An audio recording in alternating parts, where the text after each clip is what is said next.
Nnamdi Kanu's case vacated as police bow to pressure over protest for Nnamdi Kanu's release. I knew that this is what is going to happen. I knew it, and that's why I said that what the federal government is going to get in return if this protest is altered or disturbed will be very, very hot.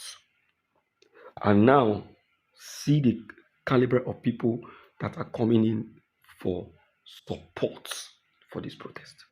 Do you know, my dear listeners, that Donald Trump, the US president, has in fact shown interest? Not only interest, he has endorsed this protest, daring the Nigerian police to disturb the protest on the 20th of October. You know, I was saying this, and someone in my comment section tried to put me right, saying, "Oga, I beg, make you make your research well." You see, let me tell you.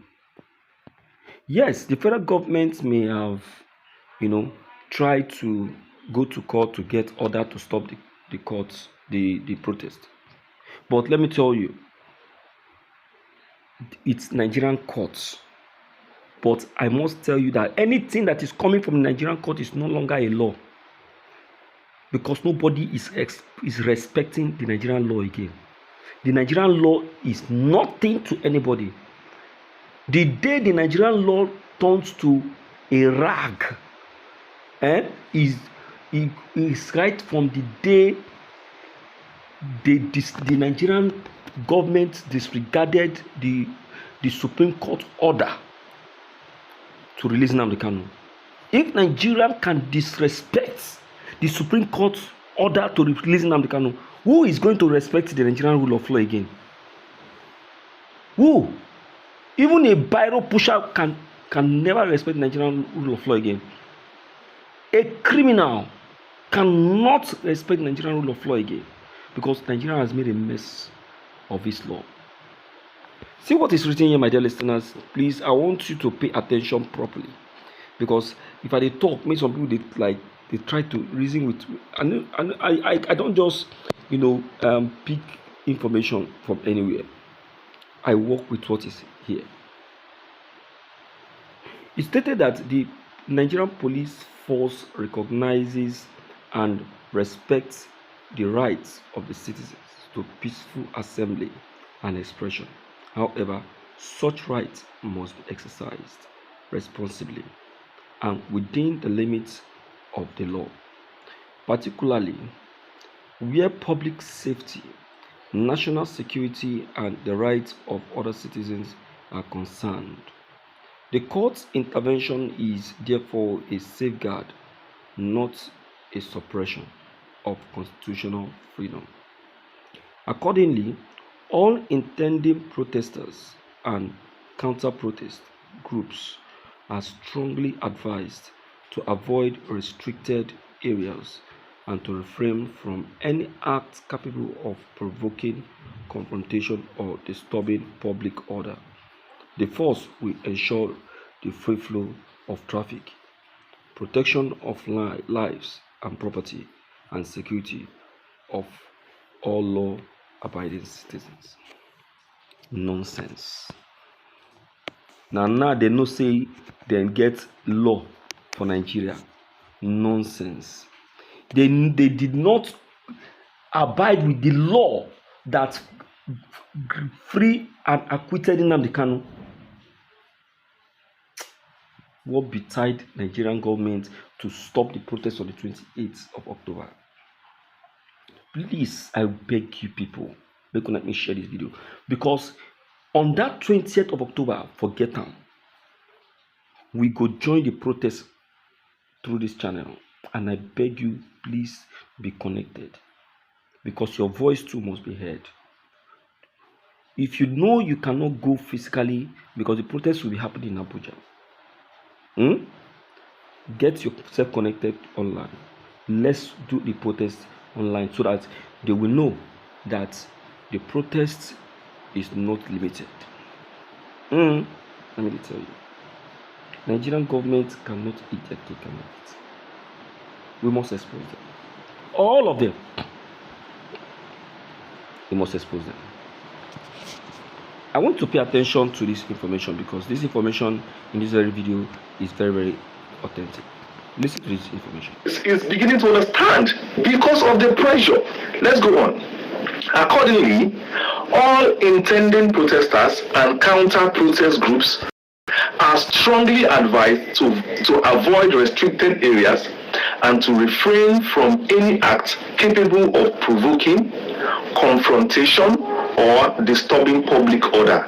The force will ensure the free flow of traffic, protection of lives and property, and security of all law-abiding citizens. Yes, and I will say again, even security of unlawful abiding citizens, everybody's security is in your hands, not only law-abiding, everybody, even property, even if possible, animals to an extent. It is your duty to protect people. And I've said it here, those that watch my video to the end, you hear a lot of things I say, and I call out the police very well, telling them that their duty is not to suppress but to protect protesters and direct them on the appropriate way to carry out their protests, and also to ensure that people do not hijack it.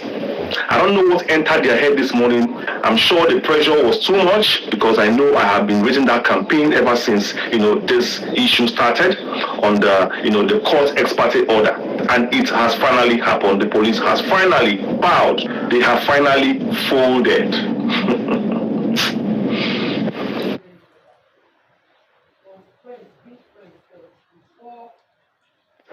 When malaria knocks you down, you can be sure parasites are having a party in your system. Welcome to our new kingdom, guys! This is what I have to say. Ladies and gentlemen, it is now official. The police has finally approved the protests. Having studied the judgment, the police, of course, have understood where to come in, because as the police, they are also guided by the law, and they cannot, enforcing a particular law, disobey another fundamental law, of which the fundamental law bases on human rights and property and life. And anything that they are doing should not contradict that in the first place. So the ex parte order was trying to crack down on the protesters, but the police now, haven't been pressurized, have decided to stick with the fundamental human law of protection of people's assembly and people's rights. That is exactly how it is going. And you won't take away the international pressure that has been happening to Nigeria for the past few weeks. And Nigeria has been accused of, high-handedness in handling Christian protesters, in handling Christian affairs in the country. And of course, this matter is buzzing around the people of Biafra, the Christians, the majority Christians in the country coming out to protest. I wonder how it will be on that day if the police is caught shooting guns on them in international eyes, in the eyes of America, in the eyes of the UN, when you know that in the past few weeks you have been indicted, by a very, very strong, news international body, international country, international, institutions have indicted Nigeria on this particular killings, and you want to be caught on Monday doing exactly what the US has said that you do.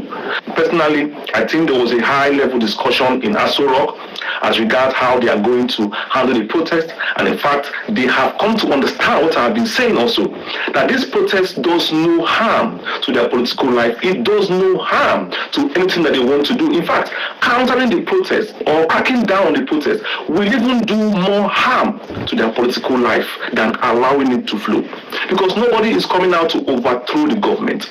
I have said this very clearly. This protest has nothing to do with the Nigerian government, because the Igbos were not even interested in that Aso Rock, in that whatever you are doing in Abuja, those corrupt, dirty life you are living. We are not even interested. All we want is for Nnamdi Kanu, our brother, my brother, to come out of that cell, please.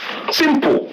The same way you pamper and treat and treat those terrorists in the north well, and you grant them amnesty, and you use oil money from the southeast to even rehabilitate them. It's the same way you are going to open that cell, and release Nnamdi Kanu, of which Nnamdi Kanu is not even in the same category with those terrorists, because Nnamdi Kanu has not been indicted, he has not been caught with any weapon, he has not even been found guilty of any crime.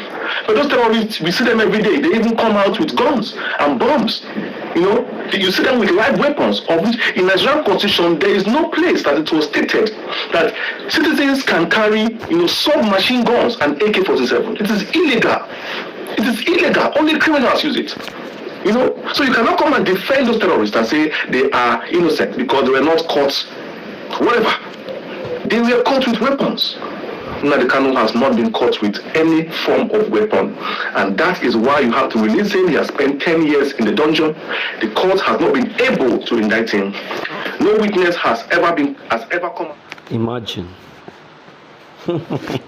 Imagine. Hey, my people, make una no mind these people. Make una no mind these people.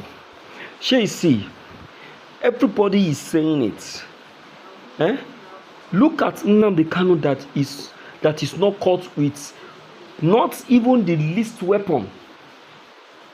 Nothing. They didn't see anything with him. The only thing they saw with him was a camera.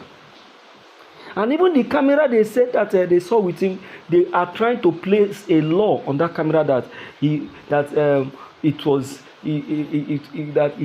Kanu imported that camera without a permission. Which permission Nnamdi Kanu asked we need to get to import a camera? All these business Igbo men where they import cameras, where they sell for Nigeria, how many of them they don't fit go interrogate? Our leaders, our politicians that are importing illegal things, drugs, hard drugs, how many of them have they been able to confront? Make one let me talk, because if I talk, they will say I don't come again. They say the law for where you from get this one, I go talk my mind as it be. You understand? It's annoying. Help me to share this video. Let it get to the very least person, because we must expose this government. We'll go expose them to the very finish. Thank you.